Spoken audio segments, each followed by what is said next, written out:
అందుకని దేవుడు రాబోతున్నాడు అనే నిదర్శనాలు కొన్ని చూపిస్తా ఉన్నాడు. యుద్ధములు జరుగుతున్నాయి, కరువులు వస్తున్నాయి, భూకంపాలు వస్తున్నాయి, అన్నీ వస్తున్నాయి అని అంటున్నాడు. మట్టిలో పడి ఉన్న వాళ్ళారా మేలుకోనండి, మీరు త్వరగా మేలుకోనండి. ఎండిపోయిన ఎముకలారా మీ మీదకి జీవాన్ని తీసుకురాబోతున్నాను, మీ మీదకి ఆత్మను తేబోతున్నాను. అందుకని సమాధిలో ఉన్న వాళ్ళారా ఎండిపోయిన ఎముకలా ఉన్నారేమో లే జీవిస్తాం. 37వ అధ్యాయము 7వ వచనం కానించి ఆయన నాకు ఇచ్చిన ఆజ్ఞ ప్రకారంగా నేను ప్రవచించుచుండగా గడగడమను ఒకటి పుట్టెను. అప్పుడు ఎముకలు ఒకదానికి ఒకటి కలుసుకొనెను. ఆమేన్, హల్లెలూయా. అన్ని శాతం ఉన్నప్పుడు ఎక్కడ ఉంటుంది, తగులుతా ఉంటాయి కదా.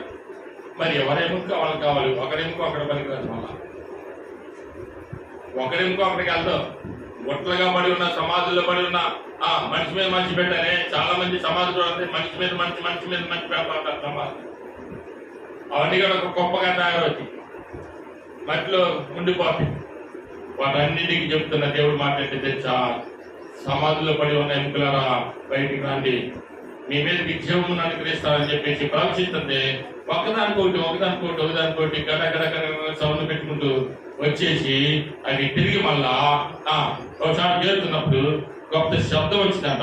చూడండి, సర్వనిక నేను చూస్తుండగా నరములను మాంసమును వాటి మీదకి వచ్చెను, వాటిపైన చర్మము కప్పెను. అయితే వాటిలో జీవమే మాత్రం లేదంట. వాటి మీదకి చర్మం వచ్చింది, వాటి మీదకి ఎముకలు వచ్చాయి. ఎముకల పైన చర్మము జీవము మొత్తం వస్తుంది, కానీ జీవము లేదు. కండలు వచ్చినాయి, శరీరం వచ్చింది, కానీ జీవం అంటే లేదు కదా. జీవం లేని వాళ్ళారా వస్తుంది ఆకాశం నుంచి. ఆమేన్, హల్లెలూయా. ఆకాశం నుంచి ఆత్మ వస్తుంది, ఆకాశం నుంచి జీవం వస్తుంది, ఆకాశం నుంచి అంట పెట్టుకుని వస్తాను. మిమ్మల్ని అందరినీ మళ్ళీ బ్రతికించుకుంటాను. ఇదిగో నిరీక్షణ లేని ఇతరుల వల్లే, ఇదిగో అన్ని ప్రజల మీరు ఉండడానికి వీల్లేదు. నా కుమార్తెగా ఉన్నారు, మీరు బాప్తీసం తీసుకుని రెడీగా ఉన్నారు కాబట్టి, దేవుడి యొక్క రక్తంలో కడగబడ్డారు కాబట్టి పరలోకం నీదే వస్తున్నా అని అంటున్నాడు.